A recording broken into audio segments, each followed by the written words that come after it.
What? Fake box? No. Hello and welcome back to Jenna Gets Creative. It's No Box Art Box time again, and today I'm doing the October 2020 Art Snacks box, specifically the Plus tier box, even though my fake box is a regular Art Snacks box wrapped in printer paper and decorated with old Art Snacks stickers. And no, they aren't actually stuck down. I'm not wasting them. They're being held down with rolled up washi tape. If you're not familiar with the No Box Art Box challenge, it's a simple little challenge I introduced to YouTube back in 2018. I do curate a master playlist for this challenge, so do let me know if you've done one so I can make sure you're on the playlist. To do the No Box Art Box challenge, just follow these easy steps. Step 1. Pick any art or craft subscription box service, pick a month that has already shipped, and look up the contents of that box. Step 2.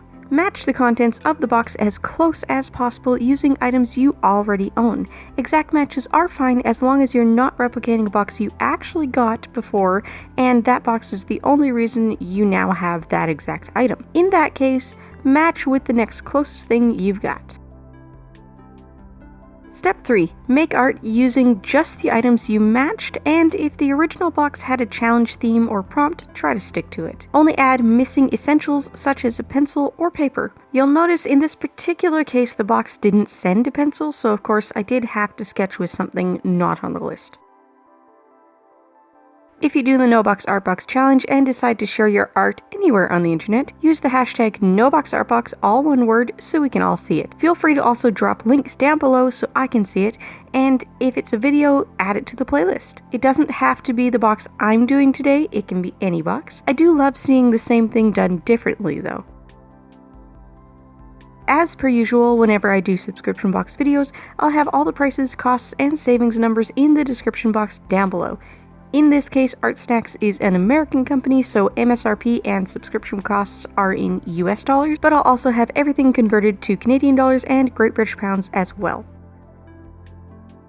Let's run through what was in the original Art Snacks October 2020 boxes, both basic and plus, and I'll put clips from the full unboxing back on screen whenever I mention what I'm matching with. The way Art Snacks handles their two tiers is that plus gets everything the regular box got, plus a couple extras and a full-size surface.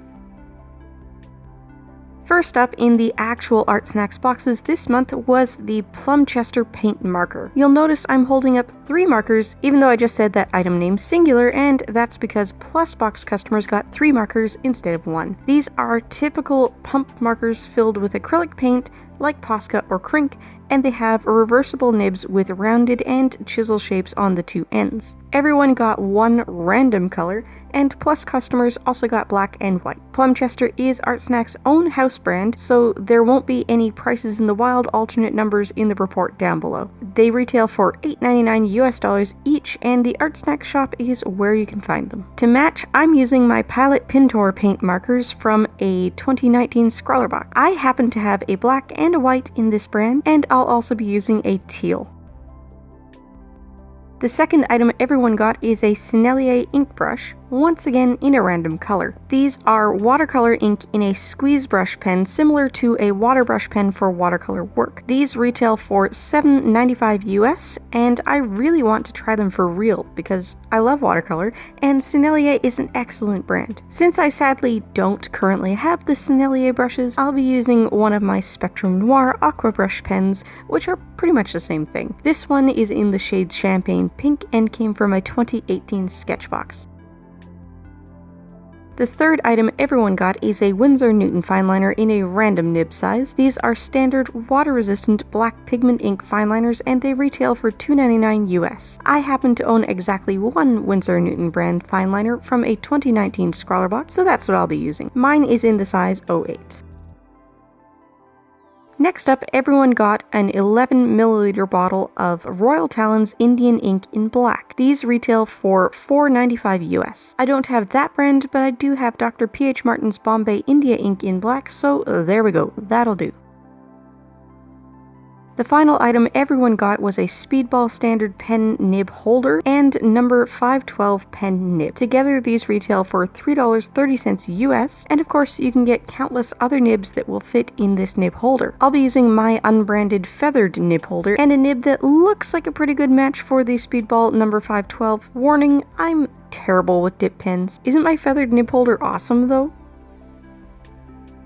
The full-size Surface Plus customers received was a full 20-sheet 9x12 pad of Bianfeng Smooth Surface Bristol. This is a Bristol white smooth surface 210 GSM paper. MSRP for this pad is $7.81 US. I'm still genuinely confused about why subscription boxes keep sending Bristol to use with wet mediums like watercolor inks and acrylic paint markers. It can't handle it.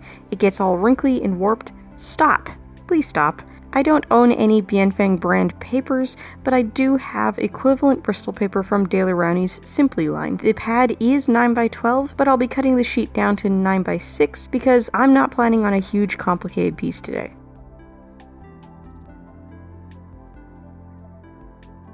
I'm curious to know what you would do with this combination of supplies and which color combination you would hope for the first paint marker and the Sennelier brush pen. Art Snacks doesn't send themes or prompts for the regular box, but Plus customers do get a bonus challenge on their extra materials card, and this month the bonus challenge was to use the paint markers to create a spooky scene on a pumpkin. I don't have any pumpkins hanging around, so we'll go with the regular tier's lack of prompt and draw whatever I want.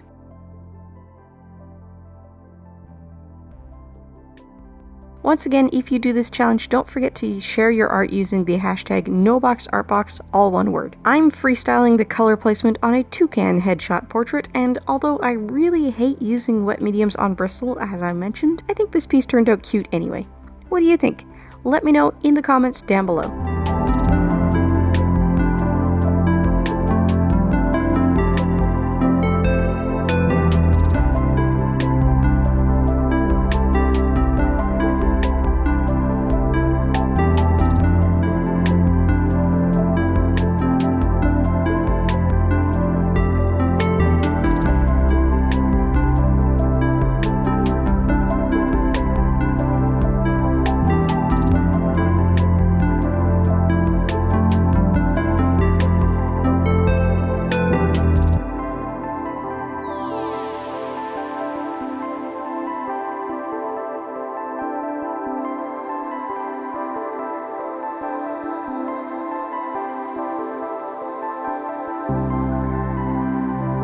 If you're looking for more to watch, I've got some suggestions up on the left side of the screen now, or if you'd like to check out my book channel, The Westvale Archives, you can click on my face on the right. I upload art content here twice a week at minimum, every Tuesday and Thursday, and if you like living life creatively, whatever that means to you, I'd love to have you along for the ride.